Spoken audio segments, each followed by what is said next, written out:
Welcome to Pomodoro Joe for Monday, February 20th, 2023. Today we're looking at LeetCode problem 35, Search Insert Position. It's an easy one.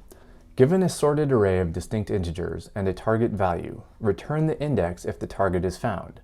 If not, return the index where it would be if it were inserted in order. Okay, that's pretty straightforward. But then we have this caveat. You must write an algorithm with O log n runtime complexity. So what does that mean? Now, if you're a self-taught programmer, it's certainly possible that you haven't run into big O notation before, and that's totally fine. But you will want to learn this if you're going out on job interviews, because these are the types of questions they like to ask. I'll give a quick overview now, but I'll leave some links in the description so you can do some studying on your own. So what is big O notation and what is runtime complexity? So runtime complexity is just an analysis of how efficient your function is at runtime. And big O notation is just a shorthand way of describing in general how efficient your algorithm will run. The O in big O notation stands for order, or the magnitude of your runtime complexity. And the N is a placeholder for your input argument, or the size of your input.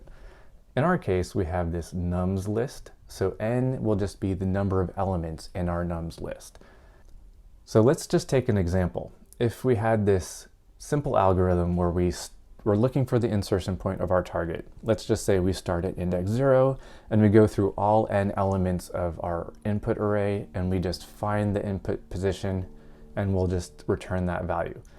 In that case, our runtime complexity would be O of n, because we are going through every single element, all n elements of our input array to find the insertion point for this target.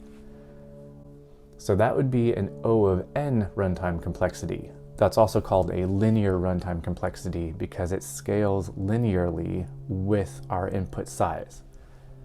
In this problem, we're told to run an O log of n runtime complexity. So what is the log of n? So log of n in this case is just saying we need to reduce our input size by half every step along the way in our function. So essentially, if we're given an input size of n, then after the first step, we should have n divided by 2 elements remaining to check. Then after the next step, we should have n divided by 4, and then n divided by 8.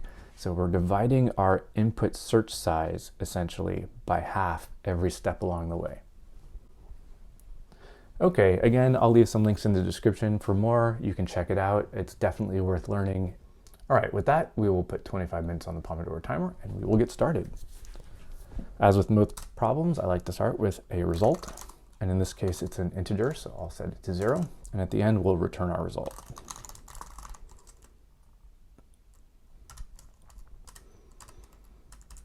Now, as I mentioned earlier, the simple solution to this would be just start at index 0, and we'll just go through until we find the insertion point one element at a time. But we know from this note here, we can't do that. We need to be dividing our input space by half for every step in our process. So I'll explain my overall approach to this one, and then we'll implement it, and we'll see how well it does. So the overall approach on this, I'll need to know the size of my input space to begin with, and I'll need to be cutting it in two, dividing it in half every single time. So let's just start with finding our input size. Now the input size we can say is n, and we can say that's length of nums. And just having n doesn't really tell us that much, and being able to divide n by 2 doesn't tell us that much. We really want to say, well, what are our bounds of this? Our bounds in this array are the left and the right, or the low and the high. So our left will start at 0. That's our minimal index. And our right will start at the length of our nums minus 1. That is the maximum index into our array. And since I know I'm going to be dividing this in half every time, I'm going to have a midpoint. So I'll call that mid, and we'll set it equal to 0. So here's the plan. I'll take my entire array, left to right, divide it in 2, so we'll have this midpoint. And then we'll check that midpoint against our target. Is this midpoint greater than or less than our target? Now, because the array is sorted, I will know if the target is greater than our midpoint, then everything below our midpoint we can eliminate. We don't need to worry about anything below the midpoint if the target is above our midpoint. So we can reduce our search space by half, and we can just move our left index up to our midpoint. If the target happens to be less than our midpoint, well then we can eliminate everything above our midpoint, and we can move our upper bound or our right index down to the midpoint.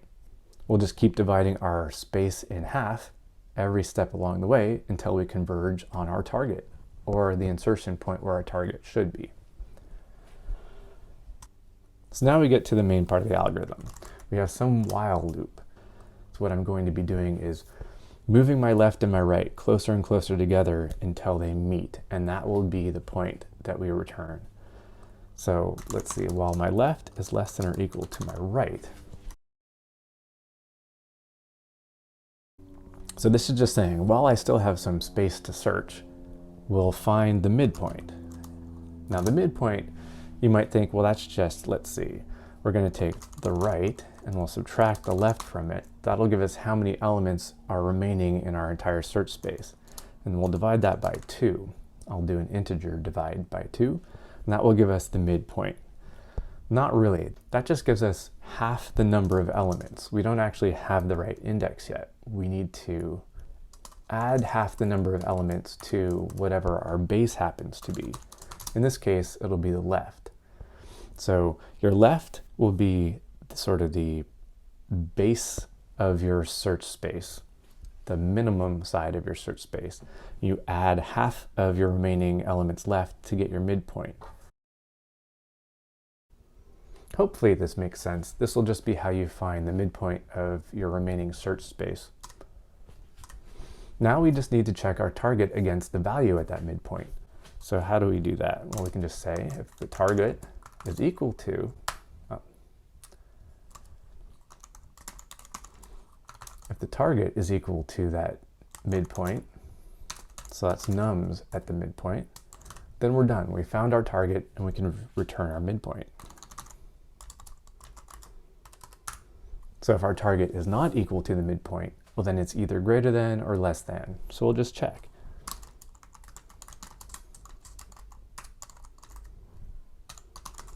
So if the target is greater than the number at midpoint, now we know that our search space can be reduced by half. We only need to start looking at numbers above our midpoint. So we know the target is somewhere between our midpoint and our right, which means that we can move our left up to the midpoint. We can completely eliminate everything between left and mid. So the left will now be moved up to the midpoint, but we can even do one better. We already know that the target is not equal to the number at the midpoint. It's greater than the number at the midpoint. So we can eliminate the midpoint from our search area as well. So our left can be the midpoint plus 1. And now if the target is not greater than our numbers at the midpoint, it must be less than the numbers at the midpoint, which means that we know it lies somewhere between our left and our midpoint. And we can move our right down to the midpoint. So we can reduce our search space in half again by eliminate everything above the midpoint. Everything from midpoint to right, we can eliminate and just move our right down to that midpoint. And just as we did with our left, we can say it's midpoint minus 1. And that's it for our loop. We'll be moving our indices left and right closer and closer together until they converge, and left becomes greater than right. So what do we return? Like, how do we get the answer from this? Well, so we will be returning either the right or the left. One of those will be the right answer. How do we know which one? Let's do an example. Let's just run through 2 of these examples. Okay, so for example 1, we have 1, 3, 5, and 6, and our target is 5. So our right index will be, let's see, we've got 0, 1, 2, 3. So our right index will be 3. Our left index will be 0. Let's see if I can write this down. Let me do this. I'll see if I can make this a little bit clearer. Okay. So our left starts at 0, and our right will be, let's see what our index is, 0, 1, 2, 3. Right is 3. Plug these numbers in. So we say right is 3 minus 0 divided by 2. Well, that's 1.5, but this is an integer divide, so we round down. So this part, our midpoint, will be left 0 plus 3 divided by 2, 1. So our midpoint will be 1. That's going to be this guy right here. So this is index 0, index 1. So our value is 3. We're looking for target of 5. So target is not equal to 3. Target is greater than 3. So 5 is greater than 3. So our left will become our midpoint plus 1. So if this is our midpoint, then our left becomes this one right here. And so that will be, let's see, that's index 0, 1, 2. So that becomes index 2. And our right doesn't change. And we loop. So our right is 3 minus 2 is 1 divided by 2. Again, it's an integer divide. So 1 divided by 2 will be a half rounded down to 0. So our left stays the same. Our mid becomes our left essentially because it's left plus 0. So now our mid becomes this guy right here. And our target is equal to numbers at mid, so we'll return. All right, so that's solved. That one will return our proper value. Now let's try this next one. 1, 3, 5, 6 with a target of 2. Okay. So we'll start all this over. Left is 0, right is 3, and we'll go 3 minus 0 divided by 2, 1. So left plus 1 becomes 1. So that gives us this 3, just as before. Now our target is 2. So 2 does not equal 3. 2 is not greater than 3. So now we have to reduce our right to our mid minus 1. So our mid happens to be here. So our right becomes index 0. Okay, and then we loop. So we have left is 0, right is 0. They're both 0, so we continue. 0, and right is 0 minus 0 divided by 2. So these are all zeros, and our mid becomes 0 as well. Our target is 2. Our nums at 0 is 1. It does not equal, so we don't return mid. Now our target is greater than our nums, because our nums is 1, our target is 2, so we move our left as mid plus 1. So our mid is 1, so that becomes our left. And then we loop. Now our left is greater than our right. So we will break out of the loop, and we will return a result, which we have to figure out what that is. Well, which one of these is the place to put our 2? Let's see, if I were to insert our 2 into this array, I'm not going to put it at index 0, because that would be this. That would be out of order. I'm going to put it right here. And that looks like that is our left index. All right, so we will be returning our left index. Let's give that a shot. Hopefully that made sense. You had to work through it a little bit. Hopefully it makes sense. Let's try this. It looks like it's working. Let's submit that and see how well we do. Okay, we pass. We do okay. We beat 71% for runtime, 31% for memory. Not too bad. Let's see if we can clean this up a little bit and maybe make some improvements in our algorithm. All right, so there's not a whole lot that we can do to clean this up, but we can do a couple things. One thing I'll do is we're accessing this nums mid a couple times. Let's actually give it a dedicated variable, and we'll put it out here. So we'll call it, let's see, mid value. Started at 0. And as soon as we calculate this mid, we can say our mid val is equal to the nums at mid. And now we can replace these accesses. Okay, so now we're just creating some storage here, and we're reducing the number of accesses into our array by 1. Not a lot of gain, but let's see if that gains us anything. Still works. Let's see if we make any improvements in our runtime. All right, not too bad. Now we're up to 88%. 88% for runtime and 73% for memory. So we made gains on both memory and runtime. Let's see if there's anything else we can do here. I will try one thing. I don't know if this will make any difference. I'm just going to switch the order of evaluation here. So if the mid value is less than the target, then we'll move our left up.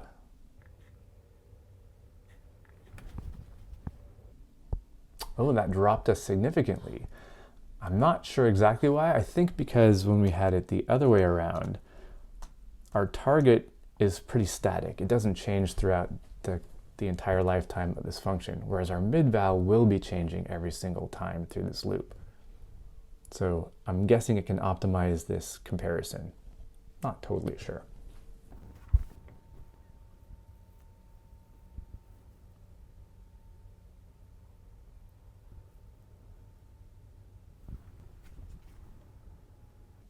Man, I was really hoping to get above 90%.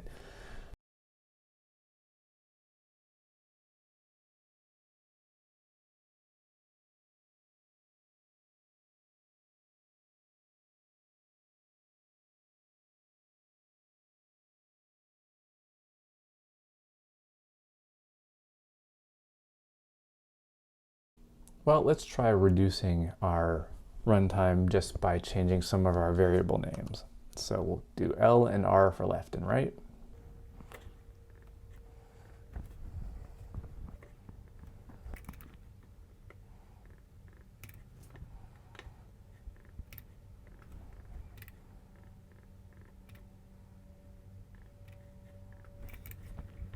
We'll do M and val, or M and V for mid and mid-val.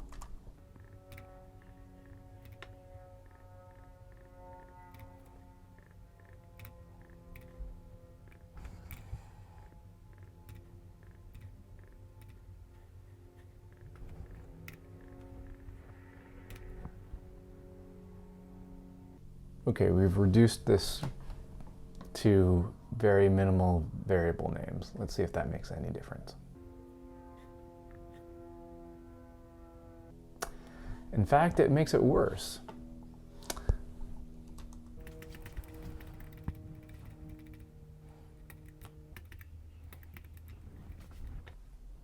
What about making this an else if? Let's try that. That might cut out some conditionals. Let's see. 99%! We did it! I did not think that was going to work. All right, we are now beating 99.62% for runtime and 31.55% for memory. All right, I'm very pleased with that. Just changing this if to an else if made all the difference. I'm a little bit surprised by this, considering if this was true, it should have returned and we never would have hit this else if. I don't know, I'm a little bit surprised by this, but I'm very happy with the results. So I am out of time. Hope you enjoyed that, hope you had fun, hope you learned something, hope you can go out and write better code.